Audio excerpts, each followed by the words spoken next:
नमस्कार, आप सभी देख रहे हैं एमपी तक और मैं हूं आपके साथ आकांक्षा ठाकुर। एमपी तक के एक पॉडकास्ट के बाद मध्य प्रदेश की राजनीति गर्मा गई है। सियासी हलचल काफी ज्यादा बढ़ गई है। दरअसल पिछले दिनों एमपी तक के पॉडकास्ट में मध्य प्रदेश के पूर्व मुख्यमंत्री और कांग्रेस के वरिष्ठ नेता और राज्यसभा सांसद दिग्विजय सिंह ने एक बेहद बड़ा खुलासा किया, जिसमें उन्होंने ये दावा किया। अपने खुलासे में उन्होंने कहा कि कमलनाथ सरकार इसीलिए गिरी साल 2020 में क्योंकि कमलनाथ ने सिंधिया की कुछ बातें हैं वो नहीं मानी थी।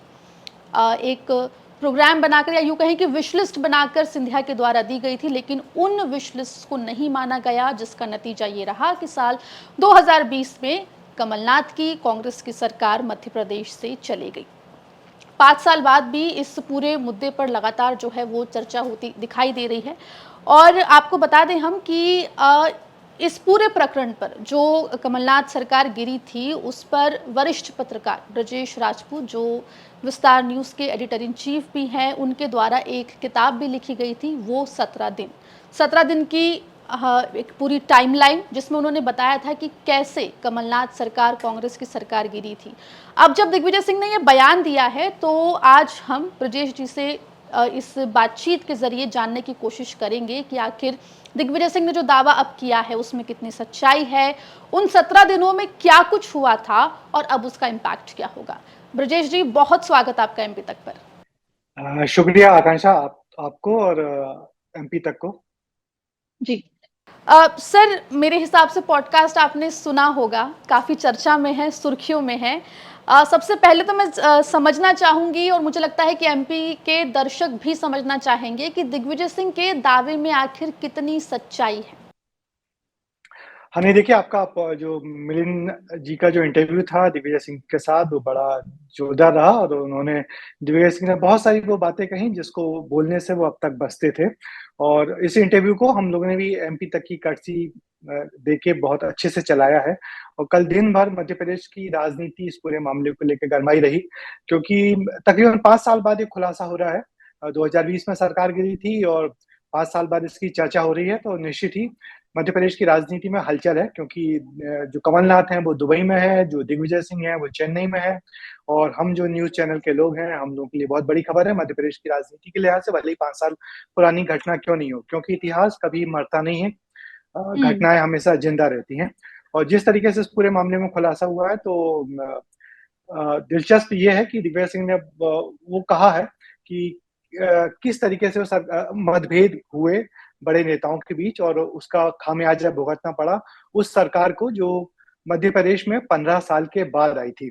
मध्य प्रदेश में 15 साल के लंबे इंतजार के बाद कांग्रेस की सरकार आई थी और जिसको चलाने की ज़िम्मेदारी इन तीनों बड़े नेताओं के पास थी। वो चाहे हुँ। दिग्विजय सिंह हो, चाहे ज्योतिरादित्य सिंधिया हो और या कमलनाथ हो। कमलनाथ मुख्यमंत्री ज़रूर थे, मगर जो हुँ। चुनाव अभियान समिति, प्रचार अभियान समिति के अध्यक्ष थे वो सिंधिया थे। और दिग्विजय सिंह ने तो काफ़ी पहले से ग्राउंड वर्क करना शुरू किया था, नर्मदा यात्रा की हुँ। थी, जिसके बाद से उन्होंने कांग्रेस की पुरानी जड़ों को सींचा था और उसके बाद से अच्छी-खासी सरकार बनी। हालाँकि एक बात आपको ज़रूर बताऊँ कि ये जो हुँ। सरकार बनी तो 2018 के चुनाव में किसी पार्टी को बहुमत नहीं मिला था। तो दोनों जी। पार्टियाँ बहुमत से दूर थीं। कांग्रेस को 114 सीटें मिली थी और बीजेपी को 109 सीट मिली थी। तो एक हुँ। अल्पमत की सरकार थी और अल्पमत की सरकारों में जैसा कि होता है खींचतान होती रहती है और उस खींचतान हुँ। का खामियाजा भुगतना पड़ा कांग्रेस की सरकार हुँ। को, कांग्रेस के कार्यकर्ताओं को, क्योंकि 15 साल बाद आई सरकार सिर्फ 15 महीने में गिर गई। जी, बिल्कुल। ब्रजेश जी, 17 दिन की वो पूरी कहानी देखिए, 15 जो महीने की सरकार थी वो गिर जाना, उसका आपने तारीख, समय के हिसाब से उल्लेख अपनी किताब में किया है।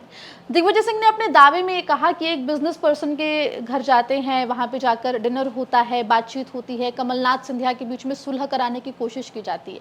आपकी किताब में या आपकी किताब के अनुसार या जो आपने उस वक़्त ग्राउंड पे देखा, उसके अनुसार ये टाइमलाइन में कहाँ फिट बैठता है? ये मुलाकात कब हुई? आखिर ये किस समय की बात है? हाँ, दरअसल ये जो मेरी किताब है वो 17 दिन, इसमें हुँ। कमलनाथ सरकार के गिरने की कहानी है। और इसमें मैंने 3 तारीख से शुरू किया है, 3 मार्च से। और हुँ। ऑपरेशन 3 मार्च से शुरू होता है और वो जाके 20 मार्च को खत्म हो जाता है। ये हुँ। 3 से 20 मार्च की कहानी है और हर दिन कुछ ना कुछ घट रहा है। और चूँकि हम जर्नलिस्ट हैं और हम रिपोर्टर हैं, तो ग्राउंड पे हम जानते हैं कि जो एक लाइन की लोगों के लिए खबर होती है, हमारे लिए एक लाइन की खबर नहीं होती। हम उसके पीछे बिल्कुल। बहुत सारी जो घटनाएँ घटती रहती हैं, उन सबको फ़ॉलो करते हैं, उनके पीछे भागते हैं, उन उन खबरों को क्रॉस चेक करते हैं और फिर अपने टीवी चैनल या अखबारों में बताते हैं। तो ये हुँ, मेरी किताब 3 तारीख से शुरू हुई जब दिग्विजय सिंह ने पहली बार ट्वीट किया। उसको हमने हुँ, नाम दिया है दिग्विजय सिंह का ट्वीट बम। दरअसल दिग्विजय सिंह ने 3 मार्च को एक ट्वीट किया और जिसमें कहा कि शायद सरकार गिराने की कोशिशें हो रही हैं और भूपेंद्र सिंह जो बीएसपी की विधायक है उसको लेके दिल्ली क्यों गए हैं। तो हुँ, ऐसा नहीं है कि जो सरकार गिरी है वो एक दिन में गिर गई। सरकार गिराने की प्रोसेस बड़े लंबे समय से चल रही थी और कई सारे हुँ, प्लान बने थे। Plan A, plan B, plan C, तो ऐसे कई प्लान लगातार चल रहे थे। मगर जिस पहले प्लान का खुलासा हुआ था वो 3 मार्च के आसपास हुआ था, जब कुछ निर्दलीय विधायक और बीएसपी की विधायक, दरअसल जो सरकार बनी थी उसमें कांग्रेस के 114 विधायक थे, बीजेपी के 109 विधायक थे और 2 विधायक बीएसपी के चुन के आए थे। 1 विधायक हुँ, सपा का चुन के आया था और 4 विधायक निर्दलीय चुन के आए थे। ये हुँ, चारों निर्दलीय वो थे जो कांग्रेस की टिकट पे जिनको कांग्रेस की टिकट नहीं मिली मगर निर्दलीय लड़े और जीत गए। तो इन हुँ, तमाम ये कुल मिला के 6-7 लोग ये थे और बाकी सब लोगों पे सब पे नज़र होती थी। जब बीजेपी हुँ, को लगा कि कांग्रेस सरकार यहाँ जमती जा रही है, जड़ें जमाती जा रही है, तो फिर उन्होंने इसको अपदस्थ करने की कोशिशें अलग-अलग स्तर पे शुरू की। उस हुँ, कोशिश में बहुत सारे लोग शामिल थे, उस कोशिश में नरोत्तम मिश्रा शामिल थे, उस कोशिश में भूपेंद्र सिंह शामिल थे, उस कोशिश हुँ, में अरविंद भदौरिया शामिल थे और शिवराज सिंह भी कहीं न कहीं शामिल थे। तो ये लगातार कोशिशें होती रही, तो पहला बड़ा ऑपरेशन जो हम लोगों के सामने आया था, वो था गुड़गाँव का। गुड़गाँव की आईटीसी होटल में कुछ विधायकों को ले जाके वहाँ रुकवाया गया था और फिर हाँ, उनके पास गेट क्रैश किया था जीतू पटवारी और जयवर्धन सिंह ने और वहाँ दिग्विजय सिंह भी हुँ, पहुँच गए थे। तो उन कुछ हुँ, लोगों को निकाल के भोपाल लाया गया था और हाँ, भोपाल लाया गया था तो हम लोगों को लगा था कि चलो अब बात खत्म हो गई है, कि अब ऐसा कुछ नहीं होगा। मगर दिलचस्प ये है कि जब इनको लाया गया और कुछ दिनों बाद भी हुँ, फिर वापस लौट गए थे। तो लगातार हुँ, ऑपरेशन चल रहे थे और घात-प्रतिघात की जो पर्दे के पीछे की पॉलिटिक्स है मध्य प्रदेश में ज़ोरों पे थी और लग रहा था कि हुँ, सरकार सरकार अपनी तरफ से पूरी कोशिश कर रही थी कि सरकार गिरे नहीं, मगर जो दूसरी ताकतें थी, वो हुँ, लगी हुई थी कि सरकार गिरना चाहिए। तो लगातार हुँ, कोशिशें चल रही थी और उसमें बहुत सारे प्लान चल रहे थे। तो एक प्लान ये भी था हुँ, मगर जो दिग्विजय सिंह ने कहा, जिसका सवाल आपने पूछा है कि एक उद्योगपति के घर बैठक हुई थी। हुँ, दरअसल जो जिन तमाम लोगों के सरकार में स्टेक लगे हुए थे, जो सरकार को चाहते थे सरकार चले, जिसमें मुख्यमंत्री तो थे ही, दिग्विजय सिंह भी थे, सिंधिया भी थे।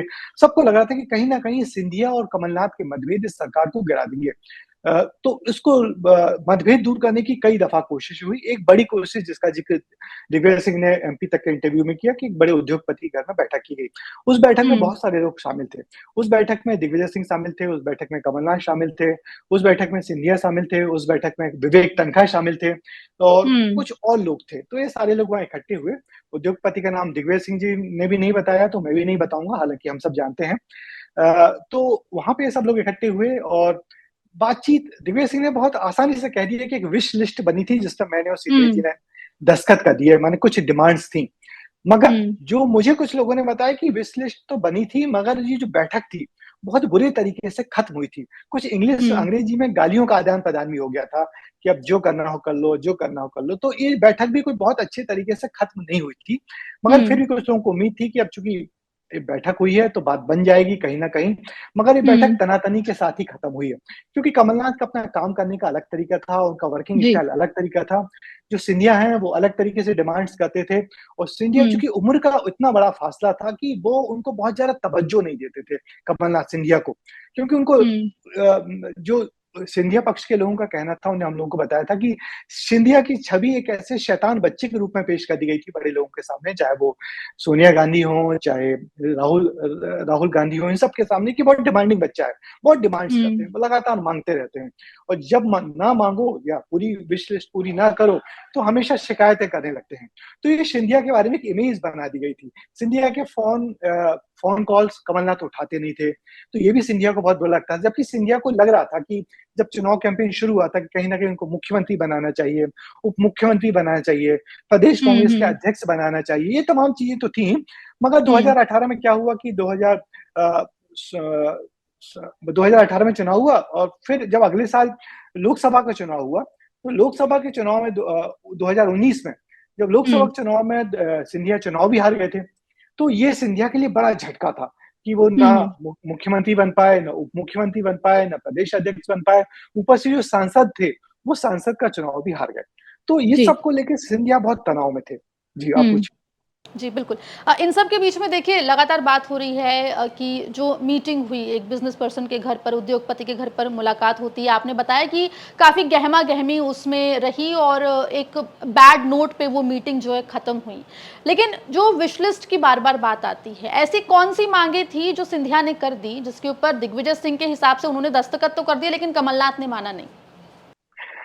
इसमें कुछ देखिए दोनों तरफ की बातें हैं। हम लोग तो चूँकि उस मीटिंग में हुँ, थे नहीं, मगर जो लोग बिल्कुल। मीटिंग में थे उनसे जो बातें पता लगी, किसी ने कहा ये विभागों का बँटवारा था। विभागों का हुँ, जो पैसे आते हैं उनका बँटवारे की बात थी।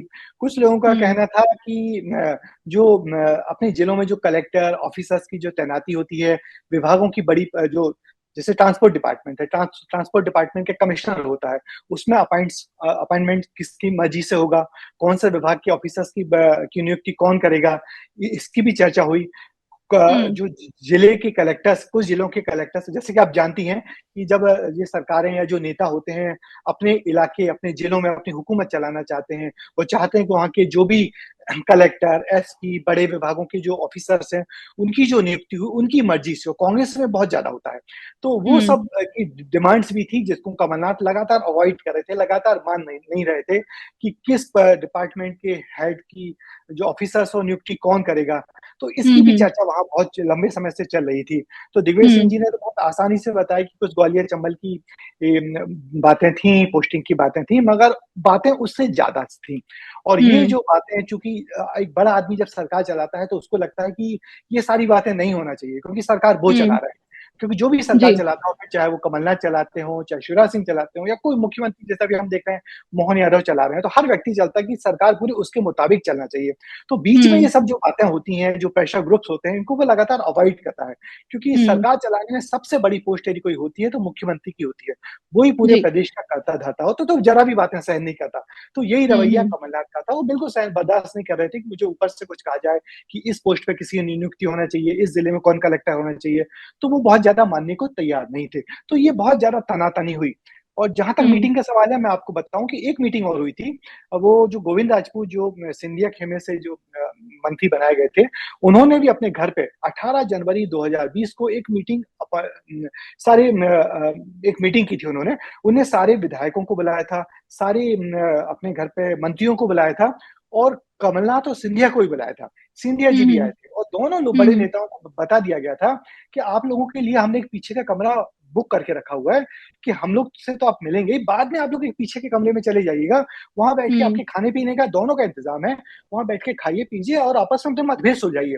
क्योंकि हर हुँ, व्यक्ति चिंता कर रहा था जो सरकार से जुड़ा हुआ था, चाहे कोई भी मंत्री हो, दिग्विजय सिंह हो, बाकी सारे मंत्री चिंता कर रहे थे हुँ, कि 2 बड़े नेताओं के बीच यदि मतभेद बढ़ेंगे, तो इसका हाँ। फ़ायदा जो बीजेपी है वो ज़रूर उठाएगी, क्योंकि बीजेपी इसका फ़ायदा हमेशा उठाती रहती है। कुछ दिनों पहले कर्नाटक और वो दिखा भी, उठाते हुए नज़र भी आया 2020 में जो पूरा प्रकरण हुआ। माफ़ कीजिएगा लेकिन ब्रजेश जी एक जो आपने ज़िक्र किया था कि सिंधिया की महत्वाकांक्षा कहीं न कहीं रही कि वो सीएम बन जाए या उप मुख्यमंत्री बन जाते या फिर कोई और पोस्ट मिलती। दिग्विजय सिंह ने एमपी तक को दिए पॉडकास्ट में इस बात का भी ज़िक्र किया कि जब पर्यवेक्षक आए तो 80 से 90 जो विधायक थे उन्होंने समर्थन किया था कमलनाथ का। इसमें मैं जानना चाहती हूँ इसमें दिग्विजय सिंह के खेमे के कितने विधायक थे और क्या इसको हम ऐसे देख सकते हैं कि उस वक्त दिग्विजय सिंह ने या उनके जो खेमे के विधायक है उन्होंने भी कमलनाथ का ही समर्थन किया? देखिए, ये बात तो हमको मानना पड़ेगी कि दिग्विजय सिंह और कमलनाथ मध्य प्रदेश की राजनीति के पुराने खिलाड़ी हैं। उनके हुँ, बीच बहुत हुँ। लंबे समय से संबंध है। कमलनाथ को बड़ा भाई मानते हैं और दिग्विजय सिंह उनके छोटे भाई हैं। जब हुँ, दिग्विजय हुँ। सिंह यहाँ पे मुख्यमंत्री बन रहे थे, तो उस वक़्त भी माधवराव सिंधिया को मुख्यमंत्री बनाने की बात बड़े जोरों से चल रही थी। जब हाँ। दोबारा मुख्यमंत्री जब वो चुना जा रहा था, तो उस वक़्त भी क्या हुआ था कि कमलनाथ ने अपने सारे विधायकों को, कमलनाथ ने, अर्जुन सिंह ने, सारे विधायकों का जोर दिग्विजय सिंह के पीछे खड़ा कर दिया था। तो दिग्विजय हुँ, सिंह दोबारा एक बार फिर मुख्यमंत्री बन गए थे। तो अब ये टाइम था दिग्विजय सिंह के लिए कि दो वो अपने सारे, ये कर्ज चुकाने का मौका था उनके लिए कि वो उन्होंने अपने सारे विधायकों से कहा कि इस बार वो अपना सारा समर्थन कमलनाथ के पीछे खड़ा कर दें, क्योंकि कमलनाथ चूंकि अब राजनीति से रिटायरमेंट के दौर में है, तो उन्होंने हुँ, बहुत सारे बड़े-बड़े पोर्टफोलियो एन्जॉय किए हैं। अब उनके सामने सिर्फ एक मुख्यमंत्री का पद बचा हुआ था, तो वो हुँ, चाहते थे कि अब मैं एक बार मध्य प्रदेश का मुख्यमंत्री बन जाऊँ। क्योंकि जब दिग्विजय सिंह यहाँ पे मध्य प्रदेश में मुख्यमंत्री थे, तो छिंदवाड़ा के मुख्यमंत्री कमलनाथ ही कहलाते थे। और ये हुँ, बात एक बार भोपाल में जयराम रमेश आए थे, तो उन्होंने कहा भी था कि ही इज़ स्वयंभू मुख्यमंत्री छिंदवाड़ा के हैं। तो वो जो भी प्रोजेक्ट बनते थे, तो छिंदवाड़ा में के ज़रूर कुछ ना कुछ उसमें होता था। तो हुँ, दिग्विजय सिंह ने अपने सारे विधायकों से कहा कि वो अपना समर्थन कमलनाथ के लिए दें। तो यही वजह है कि सिंधिया अपने पीछे उतना समर्थन नहीं जुटा पाए। दिग्विजय सिंह हुँ, और कमलनाथ के सारे एमएलए एक तरफ हो गए। तो ये बिल्कुल सच्ची बात है कि बहुत सारे विधायक की वो संख्या पूरी नहीं हो पाई। बहुमत कमलनाथ को मुख्यमंत्री बनाने की तरफ जा रहा था, क्योंकि दिग्विजय सिंह और कमलनाथ के सारे विधायक एक हो गए थे। मगर उस हुँ, सब के बावजूद चूँकि जो एक बहुत बड़ा चेहरा था, बहुत बड़े पैमाने पे जो ग्वालियर चंबल इलाके में लगातार बीजेपी कांग्रेस हारती रही है, मगर सिंधिया के चलते या वहाँ जो वो जो जातिगत आंदोलन का जो कुछ वहाँ चला हुआ, तो सिंधिया को लग रहा था कि वहाँ 34 में से 24 सीटें ग्वालियर चंबल की सिंधिया के कारण आई हुई हैं, क्योंकि हुँ, सिंधिया ग्वालियर चंबल के बड़े नेता हैं, तो उनको लग रहा था कि उनको ये हक मिलना चाहिए। तो आपको याद होगा कि जब राहुल गांधी ने एक फ़ोटो ट्वीट की थी मुख्यमंत्री बनने के पहले, जिसमें एक तरफ वो कमलनाथ का हाथ पकड़े हैं और एक तरफ सिंधिया का हाथ पकड़े हैं, और लियो टॉल्स्टॉय को कोट किया था उन्होंने कि धैर्य ही सबसे बड़ा योद्धा होता है, यानी कि पेशेंस, हुँ, पेशेंस रखना चाहिए। तो पेशेंस वाली बात उन्होंने दोनों लोगों को समझाई दी थी। तो जब इनको उप मुख्यमंत्री का पद ऑफर किया गया था, तो सिंधिया ने कहा कि मैं उप मुख्यमंत्री मुझे नहीं बनना, उप मुख्यमंत्री हुँ, बनेगा कोई और बनेगा, तो वो तुलसीराम सिलावट का नाम ले देते थे। फिर जी, उनसे कहा कि प्रदेश अध्यक्ष बन जाइए, तो उन्होंने प्रदेश अध्यक्ष हुँ, ही रिफ्यूज़ कर दिया, क्योंकि वो राज्य की राजनीति में आना नहीं चाहते थे। आना चाहते हुँ, थे हुँ, हुँ, तो सिर्फ़ मुख्यमंत्री बन के, ये मुख्यमंत्री उनकी के तौर पर। बिल्कुल। जी, तो बिल्कुल। जी। ब्रजेश जी, ये जो आपने बताया कि एक तरीके से दिग्विजय सिंह ने अपना कर्ज चुकाया कमलनाथ को पूरा समर्थन देकर, लेकिन अब 5 साल बाद क्या नौबत आन पड़ी जो उस तरीके का बयान आ रहा है? क्योंकि अगर आप दोनों ही नेताओं के बयानों पर गौर करें तो एमपी तक के पॉडकास्ट में दिग्विजय सिंह ने बता दिया कि कमलनाथ ने मांगे नहीं मानी, और इसके रिएक्शन में कमलनाथ ने साफ तौर पे कहा कि सिंधिया को लगता था कि दिग्विजय सिंह सरकार चला रहे हैं, पुराने गड़े मुर्दे ना उखाड़े जाएं, ये तमाम बातें कहते हुए कमलनाथ दिखाई दिए हैं। देखिए, तनातनी तो लंबे समय से चल रही थी, जब जैसे ही सरकार हुँ, गिरी, जब सरकार सरकार का गिरना बहुत मुश्किल घड़ी होती है, बहुत बड़ा सदमा था कांग्रेस के सभी नेताओं के हुँ, लिए, क्योंकि 15 साल बाद सरकार आई और 15 महीने भी नहीं चल पाई। ये दोनों बड़े नेताओं के राजनीतिक करियर पे बड़ा डेंट था, क्योंकि हुँ, कांग्रेस की राजनीति में दिग्विजय सिंह का कद बहुत बड़ा है, कांग्रेस की राजनीति में कमलनाथ का कद बड़ा है, और हुँ, मगर हुँ, इन 2 बड़े नेताओं के होते हुए भी सरकार गिर जाए, माने निश्चित बहुत बड़ी बात है। तो सरकार गिर गई, तो अब सब अपना मुँह कहाँ छुपाएँ, अपना अपना दाग कहाँ कैसे धोएँ? तो हर व्यक्ति एक-दूसरे के ऊपर बता रहा था। बीच में हम लोगों के साथ भी, हम कुछ पत्रकारों के साथ भी बड़े नेताओं की बैठक हुई, तो सबने एक-दूसरे के ऊपर ये इसका दाग लगाया कि इसके चलते गिरी, उसके चलते गिरी। तो ये बातें लंबे समय से पर्दे के पीछे से तो चल ही रही थी, और जो हम लोग भी सुनते आ रहे थे कि इसके चलते गिरी, उसकी माता। मगर इसमें कोई दो मत नहीं कि इन तीनों नेताओं की राजनीतिक महत्वाकांक्षा का शिकार वो सरकार हुई। मगर इस बीच में क्या हुआ कि चूँकि 5 साल में बहुत पानी बह गया नर्मदा जी में, हुँ, तो अब फिर थोड़ा टकराव बढ़ भी गया है। आपने देखा होगा कुछ दिनों पहले एक वीडियो आया था, सिंधिया ने हुँ, भोपाल में एक प्रोग्राम में मंच से नीचे उतर गए, दिग्विजय सिंह का हाथ पकड़ के उनको एकदम तकरीबन खींचते हुए लाए और मंच पे बिठाला, उनको बहुत बिल्कुल। सम्मान देते हैं वो। दिग्विजय सिंह भले ही अपने बयानों में कभी-कभी कुछ सख्त हो जाएँ या तल्खी लाएँ सिंधिया के हुँ, प्रति, मगर सिंधिया दिग्विजय सिंह को लेके बहुत नरमी अपनाते हैं, क्योंकि उम्र में बहुत बड़े हैं, उनके पिताजी के साथ के रहे हैं, तो कुछ बर्फ तो दोनों नेताओं में पिघली है। तो जब ये हुँ, बयान आपके यहाँ आया और मिलिंद जी ने पूछा, तो हो सकता है उसको दिग्विजय सिंह ने कहीं न कहीं कनेक्ट किया हो, या वो भावनाओं में बह हुँ, गया, या दोनों नेताओं के बीच तनातनी तो अब चल रही है, क्योंकि काफ़ी वक़्त हो गया है। मध्य प्रदेश की राजनीति से कमलनाथ एकदम किनारा कर लिया है, और अब दिग्विजय सिंह हुँ, जी के सामने सबसे बड़ी चुनौती ये है कि जो वो 2 बार राज्यसभा के सदस्य रह गए हैं, उनका जयवर्धन सिंह भी अब लगातार आगे बढ़ रहे हैं, तो सबकी हुँ, हुँ, प्राथमिकताएँ अलग हो गई हैं। तो दोनों में दूरियाँ थोड़ी बहुत अब दिखने लगी हैं, और ये दूरी खुल के दिखी आपके इंटरव्यू में। तो वो बोल गए, और उसके बाद कमलनाथ भी चुप नहीं रहे, वो दुबई में बैठे हैं, मगर उन्होंने ट्वीट करके बता दिया कि हुँ, इस बात में कोई नहीं, सच्चाई दोनों ने कही है। कमलनाथ ने भी हुँ, सच्चाई कही है। जी। और गौर गौर इस पे भी करना होगा कि सिंधिया ने साफ तौर पे कह दिया कि मुझे पुराने बातों पर कोई डिस्कशन नहीं करना है। सिंधिया क्यों बोलेंगे? सिंधिया तो इस पूरे सब में विनिंग पोज़ीशन पे खड़े हुए हैं ना, वो क्यों हुँ, नीचे आएँगे? जो लोग नीचे रह गए वो आपस में लड़े, मगर सिंधिया तो हुँ, अब जो जो उनको चाहिए था वो उनको मिल गया। तो जी, अब वो तो विनिंग विनिंग पोज़ीशन में वो क्यों अपने गाड़ी मुँह दिखाएँ? वो क्यों अपने ज़ख्म दिखाएँ? ज़ख्म दिखाने हुँ, के लिए दोनों लोग हैं और दोनों लोग आपस में कर रहे हैं। तो जी, ये बात कहीं न कहीं तो आनी ही थी और ये आएगी हुँ। और आगे आएगी। अभी तो बहुत सारे राज खुलेंगे, बहुत कुछ राज जी, तो ये माना जाए कि 2020 में जो हुआ और जो 17 दिन की आपने एक टाइमलाइन जो आपने अपनी किताब के ज़रिए भी बताई है, उसको उसमें और परतें जो हैं वो मेरे हिसाब से आने वाले दिनों में खुलती हुई दिखाई देगी और हालाँकि ये भी देखना होगा कि इसका इम्पैक्ट कांग्रेस को लेकर कितना पड़ता है, नेगेटिव वे में पड़ता है या फिर पॉजिटिव वे में पड़ता है, लेकिन वो देखने वाली बात होगी। लेकिन फिलहाल इस बयान ने जो है कहीं न कहीं मध्य प्रदेश की राजनीति को गरमा दिया है और जैसा कि आपने भी कहा ब्रजेश जी कि आने वाले वक़्त में और ऐसी बातें जो हैं वो निकल कर सामने आ सकती हैं। बिल्कुल, अभी तो बहुत कुछ आना बाकी है क्योंकि हुँ, इतिहास कभी खत्म नहीं होता, घटनाएँ कभी रुकती नहीं हैं। हम हुँ, तत्काल खबरों का पीछा करते हैं मगर जब कोई बड़ा नेता बोल देता है तो उस चीज़ को ऑथेंटिसिटी मिल जाती है।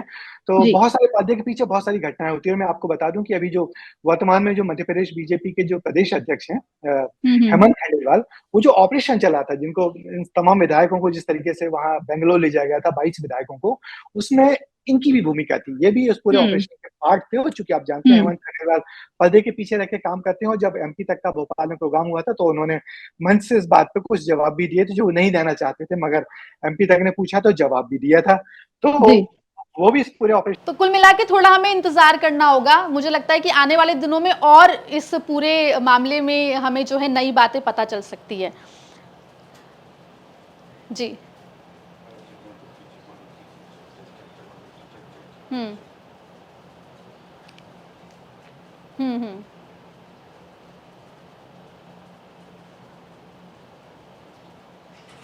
जी।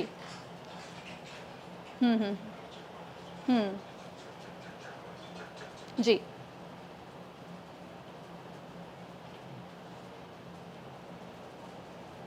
हुँ।